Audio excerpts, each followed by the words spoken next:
What is up, ladies and gentlemen of the online Jamily? This, of course, here is JamiroFan 2000 here with another episode of JamiroFan Talks About. This, of course, is my reoccurring series where I'm looking at the past, present, and future in a discussionary sense of Jamiroquai and their over now going near 30 years of music making. And I thought I'd talk about one of the most interesting topics, at least concerning JK, his environmentalism, and his love of cars. Now, many members of the Jamily know that Jamiroquai started out as a bit of an ethereal, environmentally conscious band more than any other artist back in the early 90s. This is before the days of U2 and many other artists were basically trying to save the planet, but Jamiroquai, like I said, was one of the first real environmentally conscious bands outside of the 1970s to come along and really talk about the planetary issues and, of course, human issues within their music, most notably in their first two albums, Mercy on Planet Earth and Return of the Space Cowboy.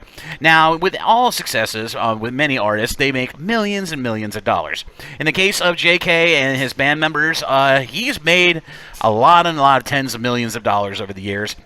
And him growing up, he was a big fan of exotic cars, exotic high-end cars, from Aston Martins to Ferraris, and it's all over Jamiroquai's music. JK's love of cars and helicopters and all kinds of things. But I'm sure there are some purist Jamiroquai fans who are kind of a little bit conflicted by seeing a band that started out so environmentally conscious about saving the world from humanity and all this stuff, and then later on see JK buy all these high-end exotic cars and kind of do a little bit of a car contradiction, and it's JK can do whatever he wants, and he's always been there. He's always been an activist at heart. And whenever he sees folly or bullshit happening in the world, he's always there to, give his opinion. And if you go back and watch Jamiroquai's early not performances, but their early interviews, especially a very young, starry-eyed, doe-eyed JK, he was all over the place with his opinions about the way the world was, about tyranny, about oppression, about how everything was just completely messed up in the world. And then later on, you see JK with all these cars, going to lavish parties, and you think to yourself, that's kind of a bit, that's kind of a little bit hypocritical, or a little bit contradictive. But, like I said, when people have that much money and they could do whatever they want, sometimes it can conflict. What they do and what they say can conflict with each other. But, I kind of give a lot of leeway to JK and his opinions, and, sometimes he does contradict. Very, very rare occasions he contradicts himself or what the band stands for.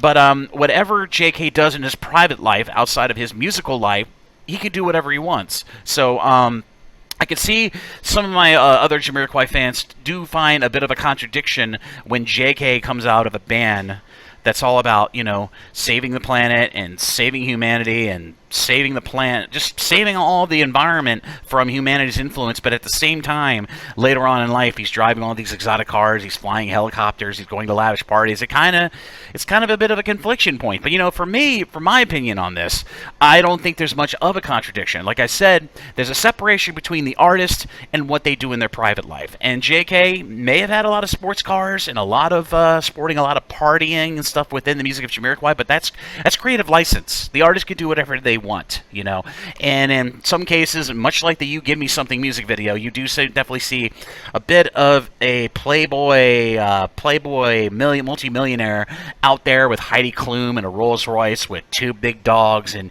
you think to yourself, well, this isn't how Jamiroquai and JK started out. But like I said, when people get successful, they're allowed to enjoy their success, and I might sound a little bit hypocritical in saying that, but like I said, it's up to what they want to do with their money, and when they have money, they can do whatever they want. And if it does conflict with their music, it will conflict. But if people still can support the said artist, and even with these these little contradictions that come in turns sometimes, everybody, it all works out, And I just remember this topic being very, very prevalent during around, I want to say, a Funk Odyssey to Dynamite, because that's when around the period where JK, they made their millions of dollars, they made it into the mainstream, they were established, they were solidified, and then we started seeing JK buying car after car after car, doing these lavish music videos, and showing off a bit of an opulent lifestyle, which kind of looked nothing like how the rags to riches kind of how the band started out. But that's just one little topic I've been wanting to cover at least in a video form here on my YouTube channel. But I do hope you enjoyed this episode of JamiroFan Talks About. And, you know, like I said, he can do whatever he wants with his money. But, you know, if it really does conflict with the music, then, you know, fans have a right to ask questions, you know? But, you know, I just thought this was a little topic I wanted to flesh out in an episode of JamiroFan Talks About. I hope you enjoyed this episode of JamiroFan Talks About. If you like this video, be sure to like and subscribe. Be sure to ding the bell on your YouTube channel to stay, or your YouTube homepage, to stay up to date on all the latest new content coming out of the JamiroFan 2000 YouTube channel. And I will try my darndest to bring you as much news as I can during this really quiet period as we're slowly meandering into, hopefully, a vaccine-rich 2021 where everybody gets vaccinated. We can finally get back to some type of semblance of a normal life. But, you know, fingers crossed.